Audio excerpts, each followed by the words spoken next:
ازواجہم متاعًا الی الحول غیر اخراج، اور جو لوگ تم میں سے مر جائیں اور عورتیں چھوڑ جائیں اور اپنی عورتوں کے حق میں وصیت کر جائیں، اب چونکہ ابھی تک وصیت کا قانون نہیں آیا، وہ تو آئے گا سورہ نساء میں، ابھی اس وقت کی بات ہو رہی ہے، ان کو 1 سال تک خرچہ دیا جائے اور انہیں گھر سے مرد کے وارث نہ نکالیں۔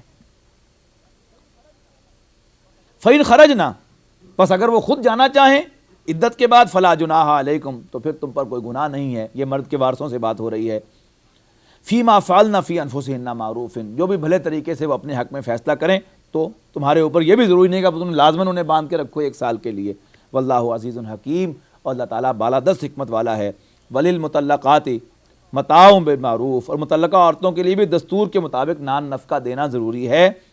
حقاً علی المتقین، یہ اللہ کا حق ہے متقیوں پر۔ کذالک یبین اللہ لکم آیاتہ، اسی طرح اللہ تعالیٰ تمہارے لیے اپنی نشانیوں کو واضح فرماتا ہے۔ لعلکم تعقلون، تاکہ تم عقل مند ہو جاؤ۔ الم تر الی الذین خرجوا من دیارہم، کیا تم نے ان لوگوں کی طرف نہیں دیکھا کہ جو اپنے گھروں سے نکلے، وہم الوف، جبکہ وہ ہزاروں کی تعداد میں تھے، الف کے معنی ہزار اور جمع اس کی الوف، جب وہ ہزاروں میں تھے، حذر الموت، موت کے ڈر سے، فقال لهم اللہ موتوا، تو اللہ نے ان کو حکم دیا کہ مر جاؤ،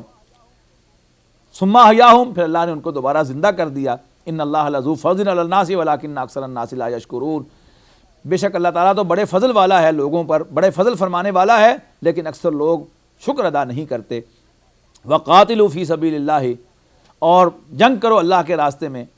وَاعْلَمُوا، اور جان رکھو، ان اللہ سمیع علیم، بے شک اللہ تعالیٰ سننے والا جاننے والا ہے۔ من ذا الذی یقرض اللہ قرضا حسنا، کون ہے جو اللہ کو قرض حسنا دے، فیضاعفہ لہ، کہ وہ اس کو بڑھا دے اس کے لیے، اضعافا کثیرہ، کئی گنا،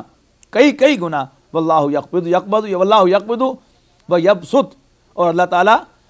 رزق کو تنگ بھی کرتا ہے اور کشادہ بھی کرتا ہے، یعنی قبض کے معنی قبضہ کہتے ہیں نا، مٹھی کو قبضے میں کوئی چیز آ گئی، یہ تنگ کرنے کے لیے ہے کہ اللہ تعالیٰ رزق کو تنگ بھی کرتا ہے اور کھول بھی دیتا ہے۔ وَإِلَيْهِ تُرْجَعُونَ، اور اسی کے حضور تم سب کا لوٹنا ہے۔ الم تر الی الملأ من بنی اسرائیل من بعد موسیٰ، کیا تم نے دیکھا ایک ایسے، تو کیا تم نے بنی اسرائیل کی ایک جماعت کو نہیں دیکھا جس نے موسیٰ کے بعد اپنے پیغمبر سے کہا، الم تر الی الملأ من بنی اسرائیل من بعد موسیٰ، کہ جنہوں نے حضرت موسیٰ علیہ السلام کے بعد اپنے پیغمبر سے کہا تھا، اذ قالوا لنبی لہم، جب انہوں نے اپنے نبی سے کہا، ابعث لنا ملکن، کہ ہم میں ایک بادشاہ آپ مقرر کیجئے، نقاتل فی سبیل اللہ، کہ ہم اس کی سرکردگی میں، اس کی قیادت میں ہم اللہ کے راستے میں جنگ کریں۔ قال هل عصیتم ان کتب علیکم القتال، اللہ تو قاتلو، تو وہ نبی کہنے لگے کہ کچھ عجب نہیں کہ جب اللہ تمہیں حکم دے، اب یہ ہے تو بنی اسرائیل ہی نا، تو ان کی حرکتیں تو کل ہم پڑھ چکے ہیں، تو انہوں نے کہا کہ کچھ پتہ نہیں، کچھ عجب نہیں کہ جب اللہ تمہیں حکم دے قتال کرنے کا تو تم قتال نہ کرو، تمہاری ہسٹری ایسی ہے۔ قالوا، کہنے لگے نہیں، وما لنا اللہ نقاتل فی سبیل اللہ، کمال ہو گئی، یہ کیسے ہو سکتا ہے کہ ہم جنگ نہ کریں۔